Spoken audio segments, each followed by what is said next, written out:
Danke por estar conosco no programa Al Caso. Esse manque dia mais Al Caso tem o prazer de poder apresentar o que se chama World Explorer. Ou seja, uma pessoa que praticamente ha trabalhado em sua vida, vive em diferentes países. Interessante dieta que vive de cruce para lunas largo, donando les madrugada e dia na personal de cruce e dia provavelmente queria ainda me estar sossegado para esperar trovar madrugada para trabalhar por seguir.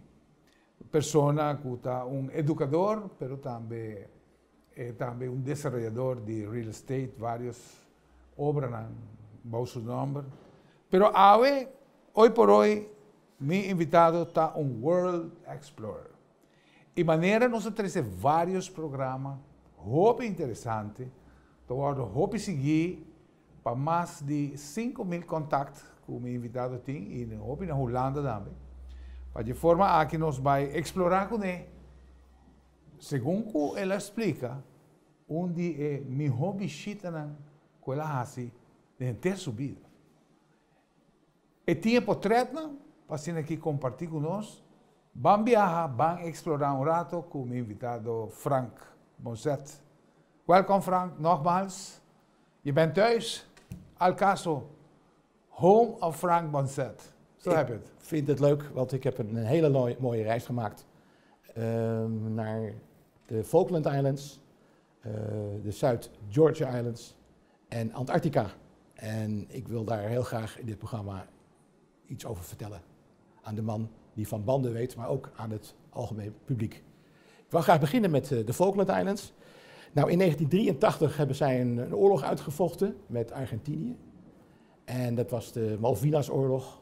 Die hebben de Engelsen met in de tijd Margaret Thatcher heeft die ruim gewonnen. Het heeft geloof ik 2,5-3 weken geduurd. Toen waren er 252 mensen waren er dood. Waaronder de meeste Engelsen. En uiteindelijk is dat weer teruggegaan naar Engeland. Engeland is dus een soort kolonie. Maar Frank, voordat je even doorgaat, even bij de oorlog blijven. Inderdaad heeft Margaret Thatcher daar een hele grote naam gemaakt. De Lady of Steel, kan je zeggen. Maar die oorlog was bijna gewonnen. Heel op het nippertje. Want kan je nog herinneren op die Exocet? Dat was die missile die ze konden schieten. En dat was helemaal accuraat. Ja. Maar die oorlog, een heel goed deel van die oorlog is dat Engeland steun kreeg van Chili. Ja. De buurmensen van Argentinië. Ja, want zij haten elkaar. Die Chilenen en die Argentijnen die haten elkaar. Ja. Dus die Chilenen die zijn voor die Engelsen opgekomen. Maar het is natuurlijk nog een heel leuk eiland. Alleen er liggen erg veel bermbommen. Het is gevaarlijk om met een jeep te gaan. Er gebeuren nog regelmatig ongelukken. Ik kon nog herinneren hoe Argentinië toen de tijd probeerde zo meer mogelijk exocets te kunnen krijgen. En toen met grote invloed als Engeland met andere landen die exocet hadden. Hou het even bij je. Niet uitdelen. Nee. En gelukkig genoeg had Engeland gewonnen dat nu Argentinië weer vrij kon zijn van het militarisme in die tijd. Ga maar door, Frank. Zeker. De hoofdstad is Stanley. Dat is een gezellig dorp met één café en een museum. En, waar je dan als je kan landen, want het grote probleem van het bezoeken van dit soort eilanden en ook Antarctica, dat is de zwel. Dus op de grote oceaan, de Atlantische Oceaan, grote oceaan, daar komt een zwel op zitten en die verplaatst zich helemaal naar het noorden en naar het zuiden. Met die zwel kan je dus niet landen. Stanley heeft een haven die vrij ondiep is. Dus wat gebeurt er dan? Dan moet je gaan tenderen. Hè? Dus dan moet je met een klein bootje aan land. Dat gebeurt heel vaak dus niet. En dan moet je wachten tot het zover is. Dus het kan wel eens 2 dagen duren voordat je de mogelijkheid hebt om ergens op die eilanden te landen. Dat geldt ook voor de operaties naar de kleine eilanden op de South-Georgia Island. Want ook daar is die zwel aanwezig. We hebben soms wel eens een keer 7 tot 8 uur moeten wachten. Wat ik nog wel even wil vertellen is dat die Falkland-eilanden hebben nog steeds een militaire macht. Ze hebben 3 straaljagers, 3 F-16's, die als een gek over over de kudde heen gaan met vogels en zo. Dus dat is wel een heel raar effect. Dan ga ik door met foto nummer A00. Daar kan je zien dat je welkom to Antarctica bent. Falklands zijn de enige eilanden die niet bij Antarctica horen. Maar je gaat vanuit Ushuaia, dat is dus de zuidelijkste plaats van Argentinië, ga je met een schip eerst naar de Falklands. Dat is ongeveer 2,5 dag varen. Vandaar vervolg je je weg met 4 dagen, volle 4 dagen naar South George. En dan nog eens een keer 3 dagen door naar Antarctica. Dus het is een hele lange trip. De afstand tussen Falkland en Ushuaia, het vasteland, is ongeveer 1000 kilometer. Dus wat overbrugd moet worden. Dit plaatje, wat ik nu hier toon, dat geeft aan de juiste afstand tussen de eilanden. Dan gaan we door naar foto nummer A01. Dat is het schip waar ik op geweest ben. Dat is de Sea Spirit van de Poseidon groep. Ja, werkelijk fantastisch. We waren met 80 man, 72 Chinezen en 8 niet-Chinezen. En het aantal bemanningsleden is 72. Waarom zoveel? Omdat je lectures aan boord krijgt. Je hebt mensen die de weg uitzetten op het eiland als je daar landt. Je hebt de kapitein, je hebt de mensen die de machinekamer... Enfin, het is bijna 1 op 1. Dat is wel eigenlijk uniek. Daarom is dit soort reizen ook een behoorlijke aansporing voor je portemonnee, want dat kost ook heel veel geld. Op foto A02 kan je zien dat het schip van achteren de dinghies, of de Zodiacs, dat zijn de grote rubberboten, naar beneden hijsen via een hijskraan. En dan heb je beneden dan een soort plateau waar je in kan stappen. Het is ook wel gebeurd dat met boot en al door een opkomende zwel de hele boot met 6 mensen erin gewoon op het schip terecht kwam en er ook wel eens een keer iemand overboord geslagen is. Maar daar heb je dan ook een mooi reddingsvest voor, dat om je nek heen zit. Dat als er wat gebeurt gaat het automatisch af. En je hebt ongeveer een kleine 4 tot 6 minuten voordat de kou eigenlijk doordringt. En dan ben je er gewoon geweest. Dus je moet wel zorgen dat je binnen die tijd door de bemanning wordt opgehaald. Dan foto A03, dat is de... Deze foto nummer 3, is het met die kleine camera van je genomen? Nou, heb je nog steeds die kleine camera? Ik heb nog steeds die kleine camera. En dit is een foto die ook gemaakt is met de kleine camera. En hier zie je op foto A04 zie je de rode en de witte. De witte is het mannetje en de rode is het vrouwtje. En die heb ik gewoon uit de heup gemaakt. Dat zijn dus de speciale ganzen, hè, die dus op de Falkland leven. Maken ook een enorm lawaai als je daar in de buurt komt. Dan krijg je A05, dat zijn de albatros. De Wandering Albatros, dat is de grootste vleugelwijdte van alle vogels. Dat is 3,50 meter. Deze vogelsoort leeft en nest ook op de Falkland Islands. En foto A06, daar kan je zien dat wij vlakbij zo'n kolonie aanwezig zijn. En we hebben ook allemaal dezelfde jacks, want dan val je ook een beetje op als je een beetje uit de buurt komt. Dan gaan we naar foto A07. Dat gebeurt er nou als je landt met zo'n Zodiac. Je mag niet meer dan 100 man op een eiland. In verband ook met veiligheid. Maar ook zijn er grotere cruiseschepen die mogen dus helemaal niet aan land komen. Daar zijn bepaalde afspraken over.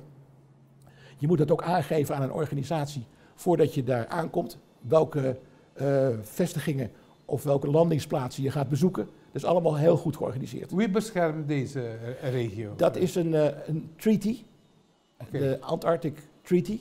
Daar hoort dan Falkland niet bij.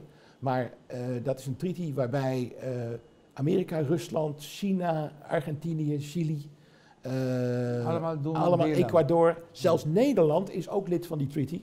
Wij geven 500 miljoen euro uit, Nederland, om daar te onderzoeken, samen met de Engelsen, naar het hematine, het ijzergehalte en het algengehalte van de stromen die afkomen vanaf de Zuidpool. Dus dat controleren wij en dat wordt nagekeken. Dus we zijn wel degelijk betrokken bij het geheel. Nog even iets vertellen over die Falkland, wat wel leuk is. Er was altijd een enorme rattenplaag. Het was de Noorse rat die daar in de tijd gekomen is. En die hebben al een heel groot aantal vogels hebben ze opgegeten. En dat wilden ze niet meer. En toen is er $10 miljoen bij elkaar geraapt. En toen hebben ze dus met helikopters hebben ze dat gif buiten de lijnen en de vogels weten te krijgen. Waardoor de ratten en ook zelfs muizen doodgingen. En waardoor de vogels weer konden nesten. En waardoor de fauna en de fauna van de vogels weer opkwam. Zitten bijvoorbeeld op de Falklandeilanden niet meer dan 32 miljoen vogels die daar broeden. Dat is heel veel. Dan gaan we door naar een klein plantje, de A08. Dat is een plantje wat daar groeit. Je ziet ook dat het eigenlijk ook een schoonheid op zichzelf is. A09 zie je de enorme windval die dat heeft daar in die zee. Dat is, als je de zee wil heen en terugvaren, ga je over de Drake Passage. Daar zijn zo'n 321 schepen zijn daar in de tijd verwoest omgekomen. Dat is een zeer gevaarlijke zeegang. Dan gaan we even door naar de Albatros, de A10. Dat is de foto met de 3,5 meter spanwijdte van de vleugels. De A11 is Hoeveel ook is een de foto. spanmeter van de vleugels? Spanwijdte 3,5 meter. Wauw. Ja, maar dat is ook de grootste van de wereld. Hè? Ja. Dan krijgen we op A11 en hebben we een andere vogelsoort. Dat is de skua. En de skua is een typisch, die is wat kleiner. Je ziet ook aan de vleugels dat die kleiner is. Maar die rooft de eieren uit de nesten. Dat is een roofvogel. Echt een roofvogel wat je doet. Dan A12 zie je de pinguïn komen. Die zwemt onder water en die doet hetzelfde als een vogel in de lucht. Die pakt met zijn vleugels, zeg maar, met zijn vinnen, kan die dus zwemmen. En een soort propellerbeweging kan die enorme snelheid tot 12 km per uur kan die genereren. Dan zie je op A13 zie je het plaatje waarbij 3 van die king penguins met een zeehond, die kijken op afstand daar. Het is wel even leuk dat die king penguins, die heel veel voorkomen op South Georgia, maar ook op de Falklandeilanden, allemaal als het koud wordt bij elkaar gaan staan. En zij broeden niet op een nest, maar zij broeden hun eieren zeg maar bovenop hun voet, waardoor er een buikplooi komt die dat ei beschermt. En de mannetjes en de vrouwtjes wisselen elkaar af om de voeding te halen in de zee. Dat is wel een heel bijzondere gelegenheid. De grootste pinguïn die ooit bestaan heeft, die was 1,91 meter, maar die is uitgestorven.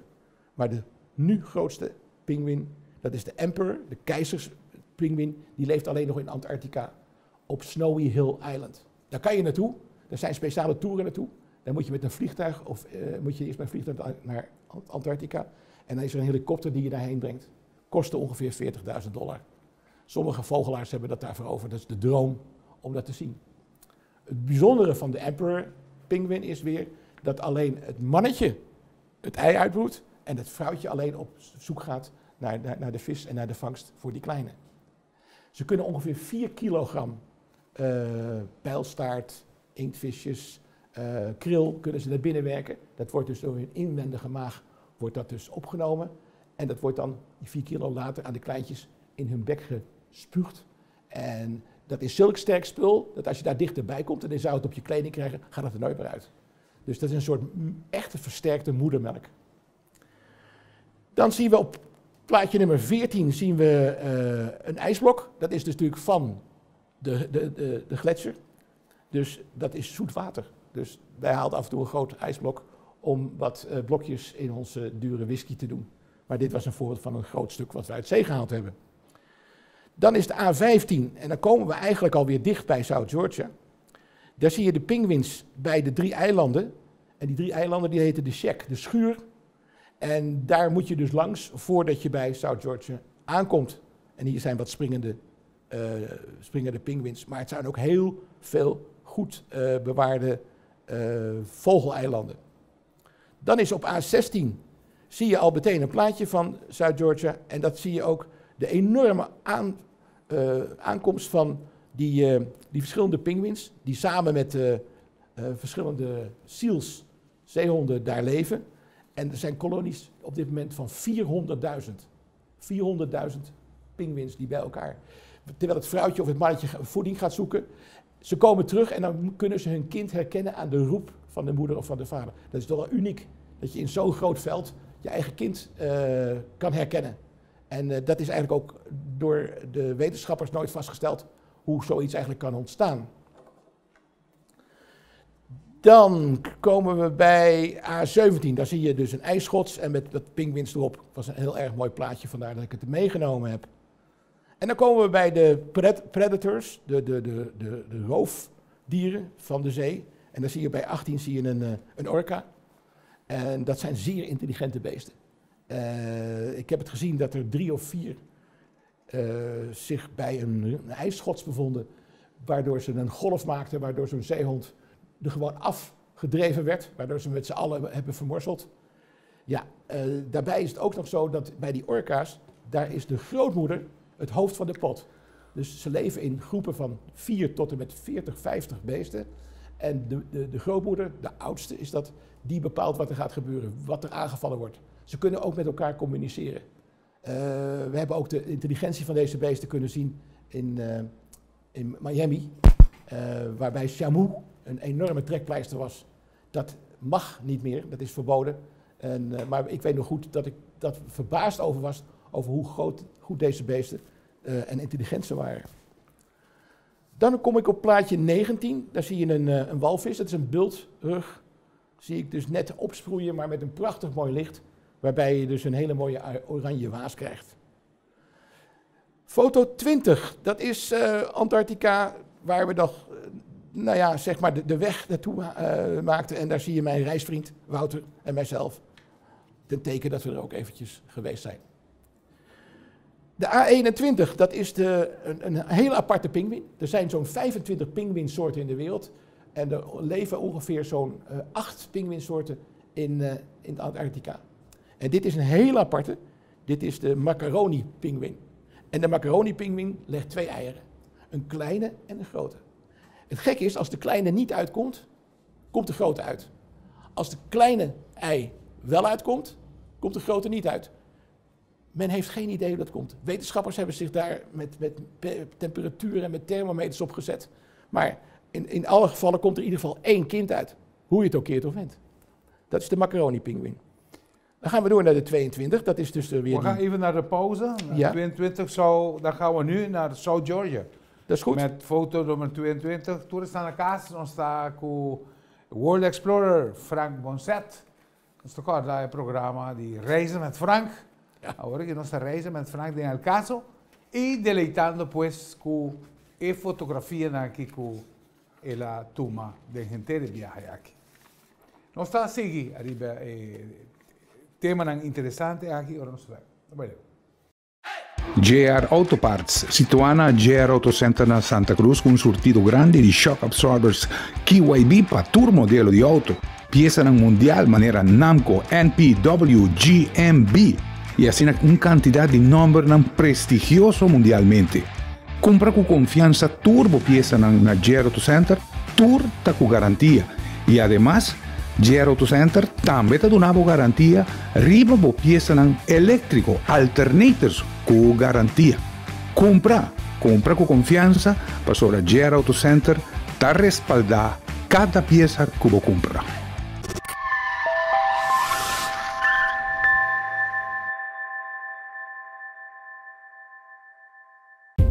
Mira aqui, boa mira algo que você quer compartilhar com a comunidade?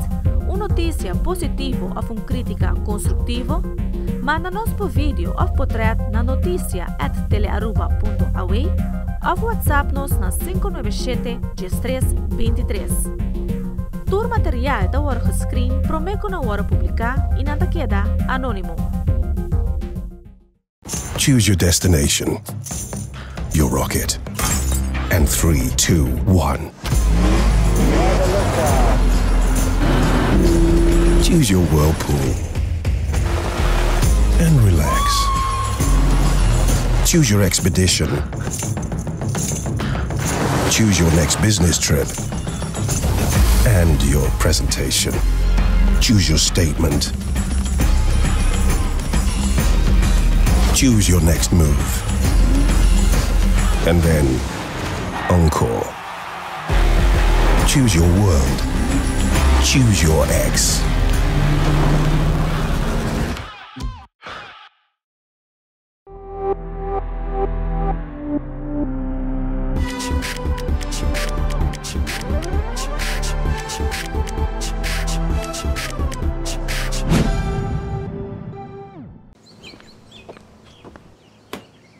Bo auto tapapia cubo? Realmente nota el windshield. Permitimi traduzir pavo. Llega momento para service do auto, cambiando azeite e parte na vital, maneira air filter, fuel filter, oil filter e spark plugs. Haciendo esa que lo donavo años de servicio y te conserva boa inversión. Hace servicio regularmente. Rápido, fácil y económico. Nós seguimos pues tratando de tema interesante aqui. E, em verdade, o programa aqui no Saco tem programa, na Holanda também tem programa que se chama Naar het einde van de wereld, com o famoso periodista Floortje.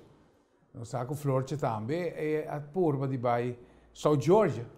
Nós tinha a oportunidade de barra para motivo de condições de tempo. Nós como digo Frank, sim, reizen Frank.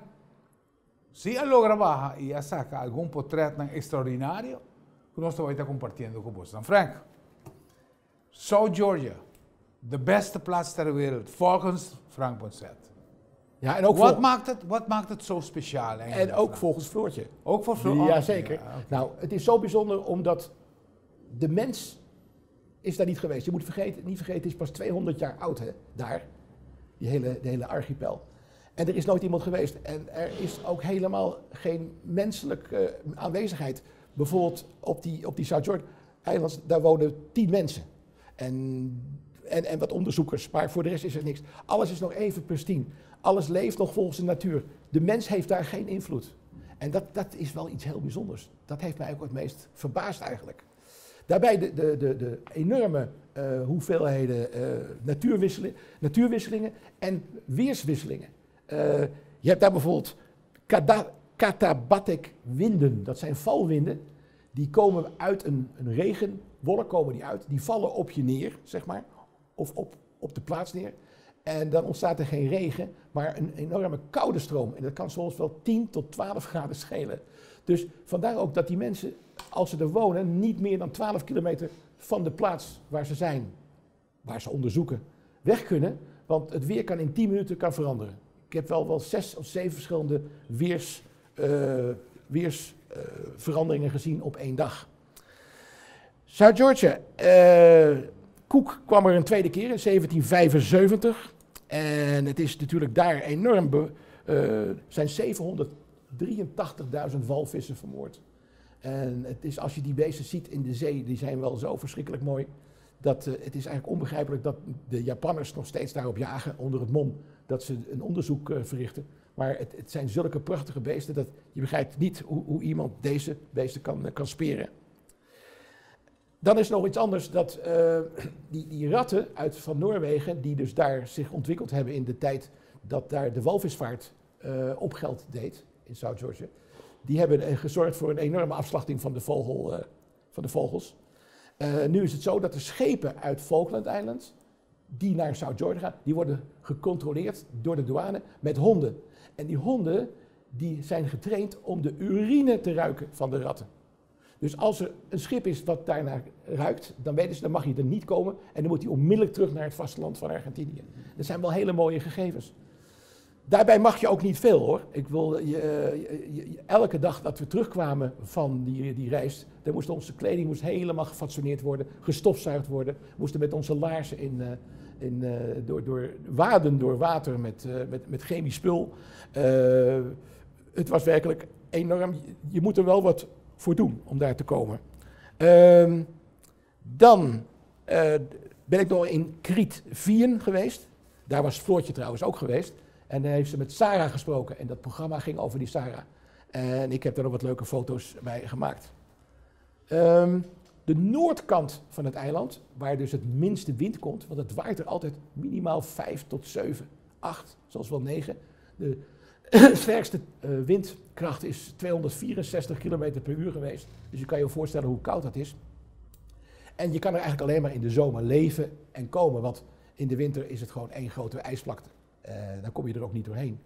En die peninsular, dus het begin zeg maar van de Zuidpool, daar komen de vogels. Het komt ook door de golfstroom, die daar wat warmer is, waardoor het voedsel ook weer wat beter gestroomd komt vanuit de trechter, vanuit de tros, zoals we dat noemen daar. En die tros van dat water, dat mengt zich over de hele wereld in een soort achtbaan. Dus hij begint bij South Georgia, aan de kust, aan de westkust, tot aan de andere kant. En dan komt hij als een soort achtbaan terug. Ja, daar ben ik in dat Krietvieren geweest. Nou, enfin, ik ga door met nummer 22, met jullie goedkeuring. Op plaatje 23 zie je dat daar een donzig beestje uitkomt.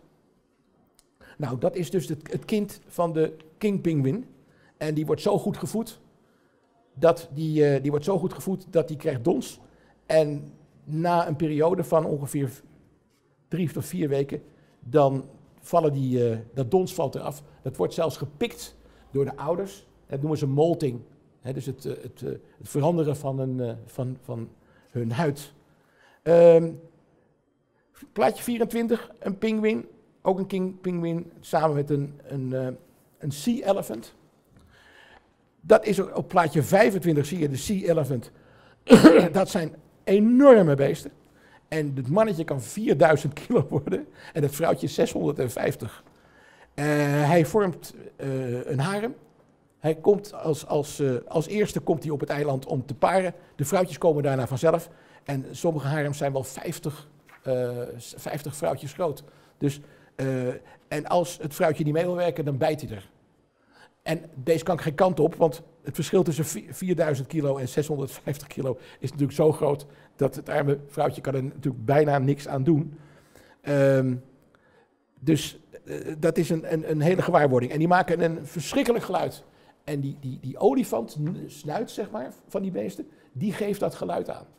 En die snorharen die hij heeft, dat is om onder water te zwemmen en te observeren hoe groot de prooi zou kunnen zijn.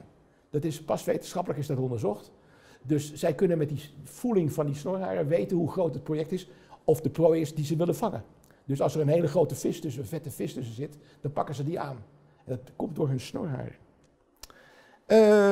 Daar zie je fotootje 26, 27, 28, 29. Daar zie je die elephant seal, de olifant-zeehond, zie je bij uitstek. Het is wel heel leuk dat ze zowel op Falkland als de South Georgia als Antarctica voortkomen. De kleintjes, die blijven bij de moeder. En voor ongeveer een week of 4. Daarna worden ze helemaal gevoed en zijn ze klaar om zelfstandig weer de zee op te gaan. Die elephant seal die blijft ongeveer een kleine 2 uur onder water. En wat ze doen is, voordat ze gaan duiken, halen ze hun lucht naar binnen, zodat ze geen decompressie krijgen in de longen. Daar kunnen ze zo diep duiken. Het is een krilleter, het is een eter die ook, vissen natuurlijk, kril eten ze en vooral pijlstaartroggen, daar zijn ze gek op. Trouwens, dat geldt ook voor de andere, voor de pinguïns. Het is een geweldig gezicht om die beesten daar te zien. Dan gaan we naar fotootje 34. Nou, dat geeft aan hoe groot die kolonie is. 35 kan je zien dat het een fur seal, zeg een bont zeehond is, met prachtige mooie haardgroei. 1200 waren er nog over in 1996 en dat zijn er nu 2 miljoen, omdat er een vangstverbod is vastgesteld. Prachtige mooie beesten. En ze waren natuurlijk heel graag gezien voor hun prachtige huid. Want die bovenstaande huid die gaat over in een soort vetweefsel, waardoor je het bijna nooit koud krijgt. Trouwens, het woordje pinguïn komt van pinguan. En pinguan is eigenlijk ook de onderkant van het vetgeheelte wat in de pinguïn zelf zit. Daar is het naar genoemd. Nog even iets anders leuks. De witte bast van de pinguïn van voren en de zwarte van achteren heeft een functie in de natuur. Het witte gedeelte, als je naar beneden, als je gaat zwemmen, dat stoot aanvallers af van boven. Als je naar boven kijkt, dan kijk je dus naar de zee en zie je de pinguïn wat moeilijker. Dus hij zwemt op zijn buik. En van boven, vanaf de roofvogels en de andere gedierte wat hem kan pakken, is het zwarte gedeelte als een soort koffer van bovenaf. Dus de natuur is in dat opzicht wel heel erg mooi. We gaan door naar nummer 39. Daar zie je dat die molting, het afleggen van hun veren, dat ook heel makkelijk gaat. Nummer 40 zie je dus de kleintjes allemaal bij elkaar. Nadat ze dus gevoed zijn door de ouders, krijgen ze die dons, worden ze vaak groter dan hun vader en moeder. En dan worden ze in een soort crash neergezet. En dan gaan de ouders afscheid nemen, die gaan allemaal hun weegs. Trouwens, de pinguïn en de elephant seals blijven ongeveer 95% van hun tijd onder water. Ze komen eigenlijk alleen maar om te nesten en te paren. Dat is het enige. Dus wij zien ze gedurende 5% per jaar. Frank, hoe ver zijn jullie van deze dieren? Nou, hoe beschermen ze deze pinguïns? Zijn jullie met een gids? Ja. Gaan jullie met een gids en die beperken waar jullie kunnen zijn? Ja, er gaat eerst een expeditieteam gaat het land op. Die pakken vlaggen en die vlaggen zetten ze uit en daar moet je je aan houden. En je krijgt ook cursussen aan boord van hoe je je moet gedragen, wat je moet doen. Bijvoorbeeld als je gebeten wordt zo'n beest, dan moet je dus terug. Nou, dan moet je je voorstellen, dan moet je eerst, dus komt er een helikopter uit St. George, als hij er is, of uit de Falklands. En die moet je dan ophalen en dan zo terugbrengen. Dat duurt natuurlijk lang. Zo'n verzekering, of als je dat gebeurt bijvoorbeeld, het gebeurt niet bij ons aan boord, maar bij een ander met een blinde darmontsteking van iemand. Dat kost ongeveer $250.000 om iemand daar vandaan te krijgen. Dus van tevoren moet je ook de verzekering daarvoor hebben. Moet je ook betalen, kunnen laten zien. Wow. Je krijgt een cursus wat je wel en niet moet doen. Er zijn fotografen aan boord, er zijn geologen aan boord. Er zijn expeditieleiders aan boord die dat allemaal bekendmaken. Mocht je niet aan de wal komen, dan krijg je een lecture in de middag van 1 uur of 1,5 uur. Nee, het is werkelijk super georganiseerd. Zeker de moeite waard om het te doen. Nou, er zijn inderdaad veel pinguïns daar, Frank. Ja, er zijn kolonies van 200.000 tot 400.000. En dat is echt veel. Dan gaan we naar nummer 41. Dat is een bultrug, die is van onder zijn staart is die wit. En dat noemen ze vloeking. Zeg maar, vloeking is eigenlijk het Engelse woord voor ondergaan of onderdompelen. Er zijn iedere keer wel een prachtig gezicht hoe hij dat doet. En dan na ongeveer een minuut of 10, 15 moet hij weer boven komen om lucht te halen. Want het is natuurlijk ook een zoogdier. Dan zie je op nummer 42 zie je mijn reisvriend Wouter en mijzelf in een, waar we geboekt hebben. Nou, we wilden wel graag weten dat we erbij waren. Dus vandaar deze actie. Dan gaan we naar nummer 44. Dat was een lucky shot van mij, van een aantal pinguïns. En een van die pinguïns die laat een flinke plas of poep. En dat verspreidt zich dan over het ijs. En dat stinkt verschrikkelijk als al die beesten zo tegelijkertijd gaan schijten. Dan gaan we door naar 45. Dat zijn 2 van die enorme beesten, van die elephant seals. En weer met de pinguïns daarvoor. 46 geeft ook de grootte van de kolonie aan. Foto 47, daar zie je ook wat ze doen. Ze pikken op elkaars huid om elkaar te verwonden. En dat is natuurlijk de meting, het paren wat daarmee samenhangt. Je kan het verschil tussen een mannetje en een vrouwtje kan je bijna niet zien. Het vrouwtje is iets lichter van kleur in de oranje vorm. Daar herken je ze aan. Maar voor de rest weet je niet of het een mannetje of een vrouwtje is. 48, dan zie je eigenlijk hoe de kolossale elephant seals zie je daar bij elkaar liggen. Ze rusten alleen maar, 5% zeg maar van hun tijd. En voor de rest, wat grappig is, wanneer zij wachten op de vrouwtjes, dan hebben ze een gebied wat van hun is. En die mannetjes die vechten verschrikkelijk met elkaar. En je ziet ook de grote snijwonden in hun huid.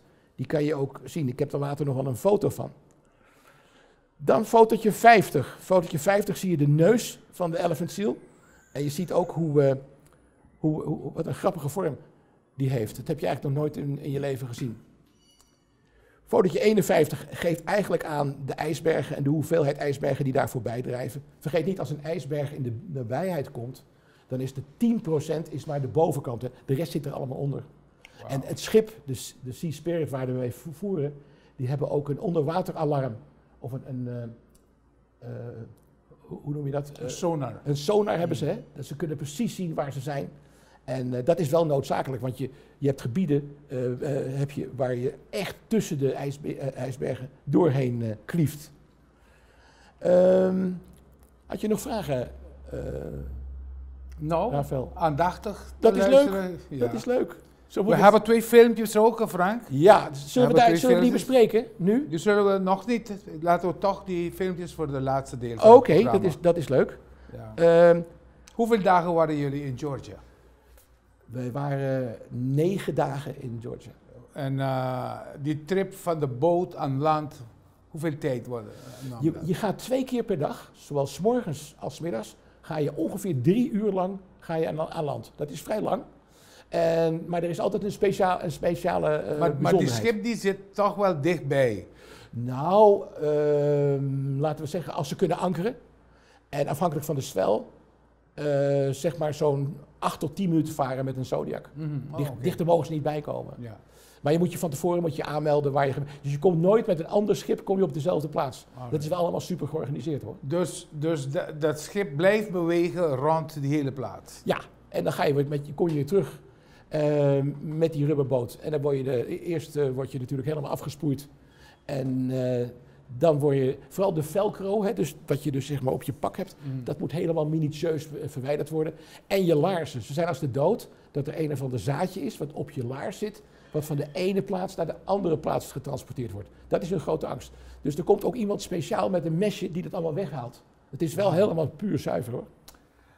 Televidentes, aquí todo el programa El Caso, nos está con World Explorer Frank Concert, deleitando pues el Líbano, na South Georgia, un lugar completamente, de caso, aqui apartado do mundo e onde que seguro tem tratado de vários países que cuida e trata de lagar el lugar aqui lo mais virgem possível para o desenvolvimento de pinguino, ou de caso aqui fauna que está presente ali na isla. Nós vamos tratar mais, tem 2 películas chiquitas que Frank vai compartilhar conosco. E sei mais, ora nos não vai ler. Cada vez me trago um auto, me decora arriba minha família e a família de cliente. Pensei me fazer meu maior esforço para o auto queda bom. Desde 1983, GR Auto Center sua prioridade para brindar segurança riba caminho, que está internacionalmente certificado e na preço para o povo. Meu nome é Franklin Romero, me está orgulhoso de tratar bom auto, mas coisa que está dimi. Swanson é o importador mais grande de produtos naturais na América. Ele importa para 90% para toda a marca na América.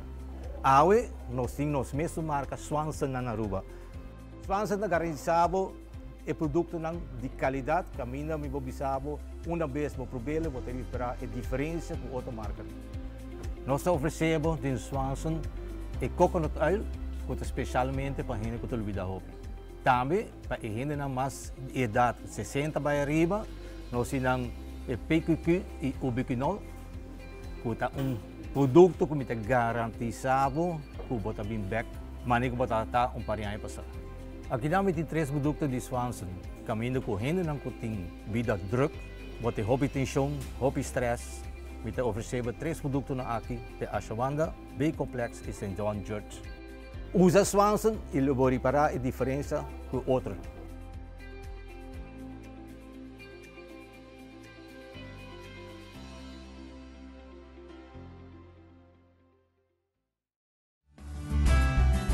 Cada vez que compra uma bateria cerca de nós está fazendo controle grátis de boa alternativa e sistema elétrico, para assim assegurar que a bateria não falhava por muito tempo. Meu nome é Franklin Romero e me está orgulhoso de oferecer uma bateria, provar e comprovar para mais de 10 anos aqui na Aruba.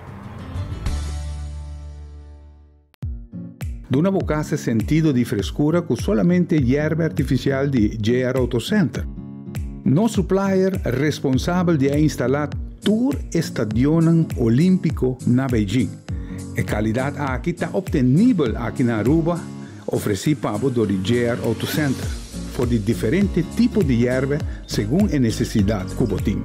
Duna Bocas é sentido de frescura que solamente hierba por Dunabo instalar corretamente lo Dunabo años de bom serviço. Nós temos instalação doméstico, como também instalação comercial, maneira som demo pantalla. Boyerbe artificial na JR Auto Center. Nós seguimos pues com o tema interessante que nós está tratando hoje com Frank. Nós estamos na última parte do programa. Antártica é uma área sumamente interessante e me te quero que Frank seguro, mientras que ele explica de Antártica, nós também apresentamos duas películas, dois vídeos que Frank atuma aí na. Então nós também começar a apresentar agora aqui. Dit is dan een filmpje wat ik genomen heb op de Zuid-Georgia Islands. En het is eigenlijk, ik noem het gevecht om en op de steen. Ze staan met z'n vieren bij elkaar te delibereren over iets. Het kan van alles zijn, de kinderen of de echtgenotes of wat dan ook. Maar ze willen dus op die steen.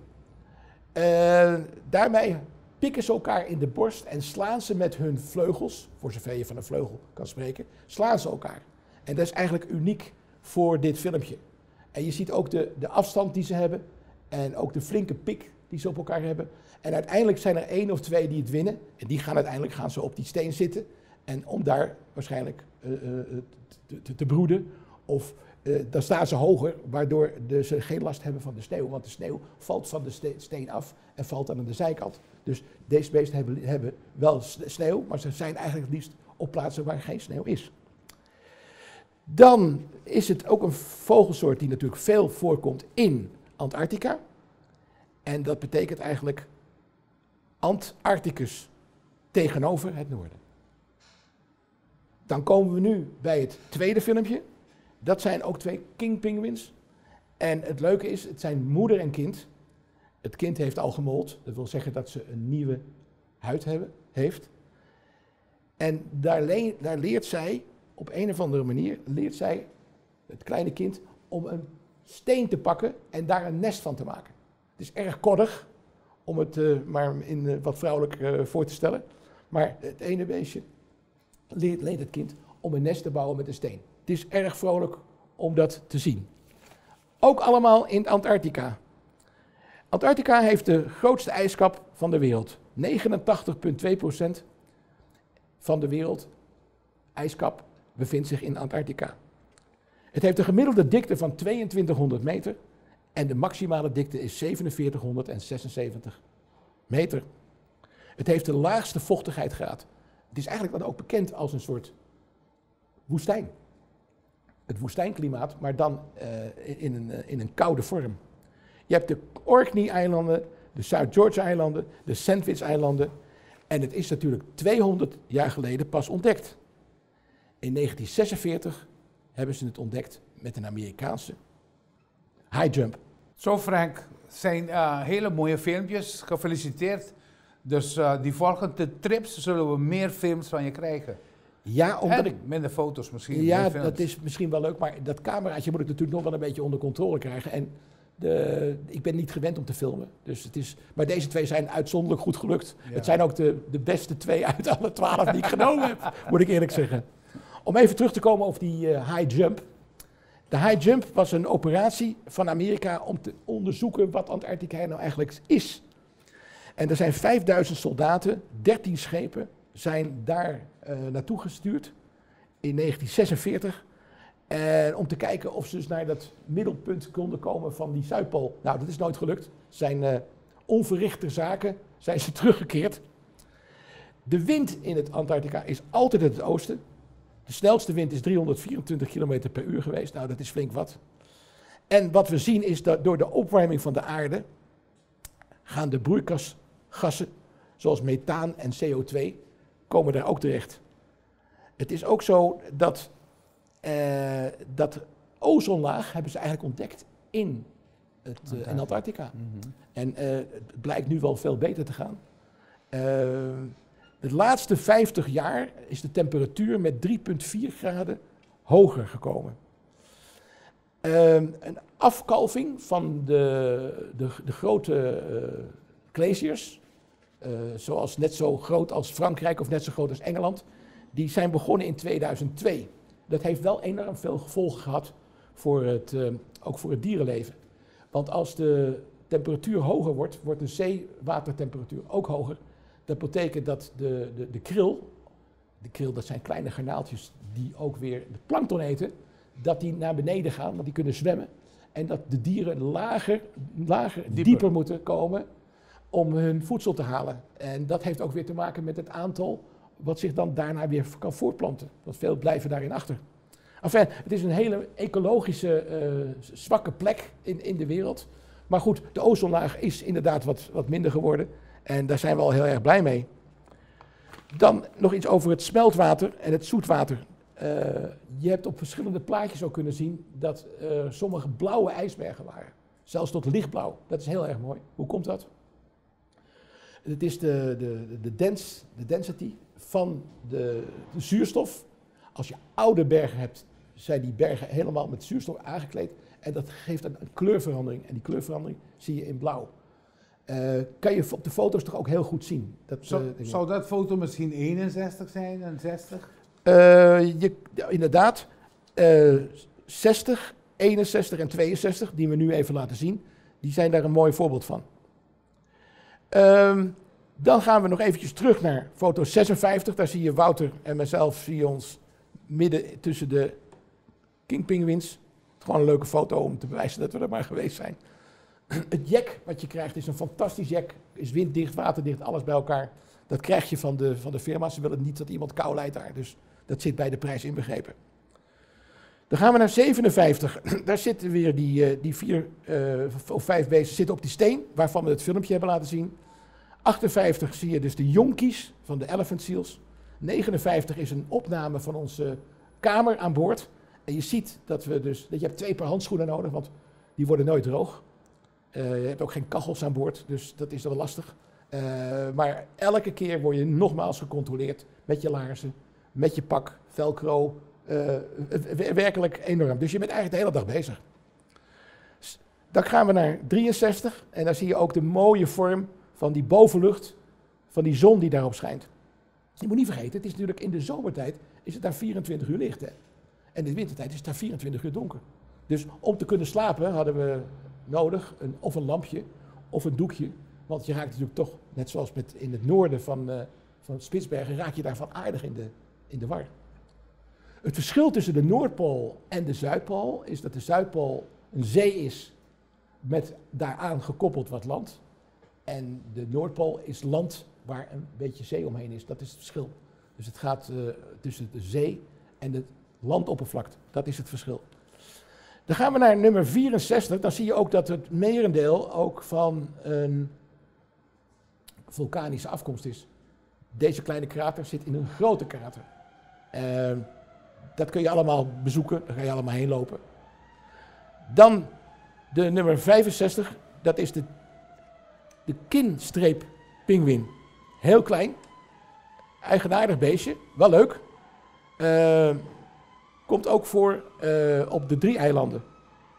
Op 66 zie je dat ook nog een keer gebeuren. 67 kan je zien dat er ook beestjes doodgaan. Een karkas van een zeehond. Op 68 zie je een elephant seal liggen op de steen. Die heeft zijn beste plekje uitgezocht. 69 is ook een leuke foto. Daar zie je dus het doornuitsteeksel van een walvis. We zijn ook nog geweest in verschillende plaatsen daar, waar ze dus die whalers gewerkt hebben. Dat moet wel heel erg zwaar geweest zijn voor die mensen. Want in de kou en dan dat vet wat af... Er was natuurlijk haast geen enkele bewoning. En er zijn ook wel verhalen van Shackleton. Shackleton, dat is een ontdekkingsreiziger die met 28 man vanuit Engeland vertrokken is om de Zuidpool te bereiken. Is niet gelukt, moest zijn mannen achterlaten. Er zijn er 5 dus vanaf Antarctica over het ijs met hun reddingsboot naar South Georgia gegaan. En hebben zich daar aangemeerd, want hij wist dat er een whale station was. En is toen van Stromness, dat is een plaats in South Georgia, is hij over een waterval heen gekomen en heeft uiteindelijk de nood uitgeroepen in Engeland om met een rescue-schip zijn bemanning van 20 man op te halen, die daar bijna 10 maanden gezeten hebben. Wow. En die hadden niks. Die hadden dus geen cover, er is geen kanaal of er is geen tunnel. Dus die hebben dat gebouwd van de overblijfsel van hun schip. Dat is wel een bekend verhaal. Ernest, zo heette hij van zijn voornaam. Dan gaan we door naar Shackleton. Dan gaan we door naar nummer 70. Dat zijn weer de kleintjes van de Elephant Seal. Dan ga je naar nummer 72. Dan zie je de afkalving alweer van de gletsjer. Op het vasteland van Antarctica is het niet zoveel als op de Peninsula. Want de Peninsula heeft een hogere temperatuur. Het scheelt zo'n 6 tot 7 graden. Ook het water is daar warmer. Dus daar komen heel veel beesten naartoe. Die het daar zeer prettig vinden. Dan zie je die skua op nummer 73. Dat is een vogel die alleen maar rooft. Dat is een bruine. Je ziet ook op die foto 73 dat die pinguïns allemaal naar boven kijken. Dat ze als ze dood zijn dat hun ei gestolen wordt. Of leeggeprikt wordt. Dan aan boord hadden we vertaalsters. Dat waren Chinese meisjes. Die spraken vloeiend Engels, Nederlands. Engels, Russisch en Chinees. En die konden van de ene taal tot de andere konden ze gewoon overbrengen. Dus die Chinezen aan boord kregen een oortje. En dan vertelde er iemand in een lecture wat in het Engels. En dat werd meteen overgedragen in het Chinees. Dus dat kostte geen tijd extra om de overzetting te maken van het Chinees naar het Engels of van het Engels naar het Chinees. Dat was heel erg knap. En dit meisje, dat deed dat geweldig. Dan zien we op nummer 75 zien we dan de orka.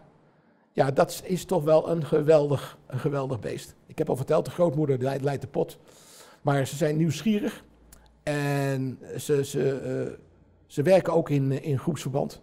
En ze hebben een taal die ze proberen nu te onderzoeken hoe ze met elkaar communiceren. Daar zijn ze nog niet achter.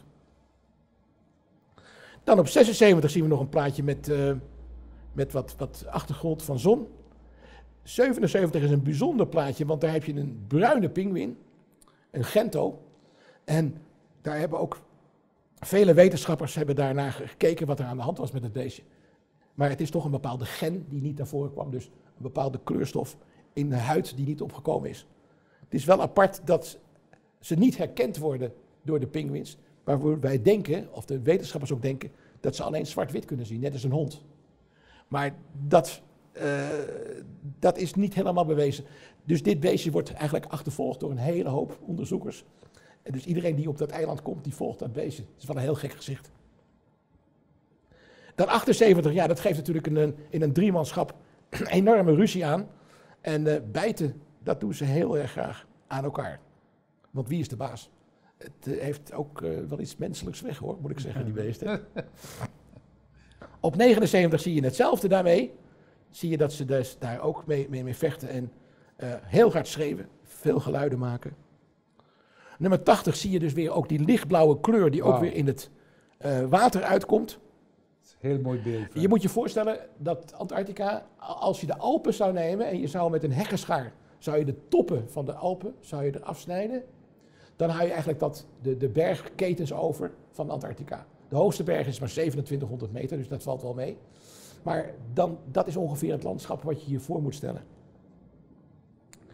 Dan krijg je nummer 81, daar zie je dus deze persoon in een soort ijsschots. En je hebt je laarzen aan, dus de foto is ook, heb ik ook op mijn Facebook gezet. Als iemand mijn Facebookpagina wil zien, dan is je van harte welkom. Je gaat naar Frank Bonset, naar Facebook en we worden vrienden. Ik heb er nog maar een paar honderd over, dus je moet er wel een beetje snel mee zijn, want ik ben al tegen de 5000 aan. Maar dat even terzijde.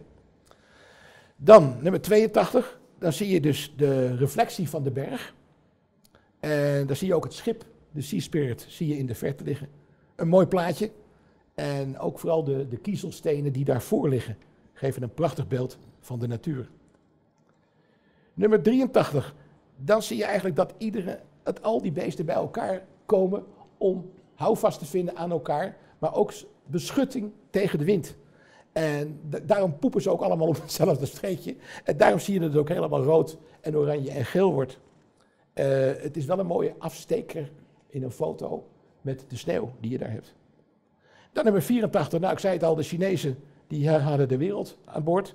Dit is een aardige dame, dat was een blokker, die had 3 miljoen mensen die naar haar keken. En dit is de Arctic Jump. Dat wil zeggen, je komt aan een touw te zitten, je moet springen of duiken wat je wil in het ijskoude water. Dat is meestal 3 of 4 graden. En dan word je dus met een soort hengel, met die hengel word je weer binnengehaald. Ik heb dat niet willen doen. Ik denk, nou ja, op mijn leeftijd en dan moet een helikopter komen en dan moet $250.000 betaald worden. Ik denk, ik ga dat niet doen, maar ik heb er nu wel een beetje spijt van. Dus ik beloof, als ik nou weer in zo'n gebied kom, dan neem ik ook een Arctic Jump. Ja. Hoeveel graden was het water? 2 tot 3,5 graden. Ja, dat is koud. Ja. Maar ik heb vroeger wel in 14 graden waterpolo, dus dat even terzijde. Nummer 85, dan zie je ook aan de vormgeving van de ijsbergen hoe mooi zich dat vormt. Met gaten. Ja, dus daarmee moet ik zeggen dat ik het heel graag afsluit. Ik dank de kijkers die de moeite hebben genomen om naar mij te luisteren. Ik ben altijd enthousiast. Ik bedank de man die van banden weet. En u weet, er zijn 3 dingen in het leven die belangrijk zijn. Iets en iemand om van te houden. 2, iets te doen te hebben. En 3, iets om naar uit te kijken. En daar wil ik graag deze uitzending mee afsluiten. Dank u wel. Frank, we hebben nog 1 minuutje, een paar seconden. Dus wat is de volgende trip van de World Explorer? Waar gaan we naartoe? Wat kunnen wij verwachten? Ik ga de zijderoute doen. Dat heb ik voor in mei en juni. Dan ga ik naar verschillende plaatsen waar ik nog nooit geweest ben. Dus Georgië, Tashkent. Dat is een lange reis. Ik vlieg via Turkije. En ik hoop daar wat foto's te maken. Termöstikon of iets in die geest is een plaats die ik ga bezoeken. Dat is het grootste gasveld van de wereld. En waar alle gebouwen van marmer zijn. Nou, dat wil ik wel heel graag zien. Er wonen maar 4 miljoen mensen die geen belasting betalen. Dus het is een satellietstaat van Rusland. Dus daar ben ik wel heel erg nieuwsgierig naar om dat te zien. Wel, Frank, hartelijk bedankt om bij ons in El Caso dat we alle deze mooie foto's konden zien. En gezondheid. En dan kunnen we meer trips kunnen zien in de toekomst. Dat is het belangrijkste. Ja, je gezondheid. Gezondheid. Toen is El Caso espera die por pasar junto conosco en educación, conosco Haia, para lo que está Antártica, Falkland Islands y ¿una más, Frank? South Georgia. South Georgia. Danke Mamira, danke por escuchar, invitando para otro programa de El Caso, de otra oportunidad, de otro viaje. Cuyo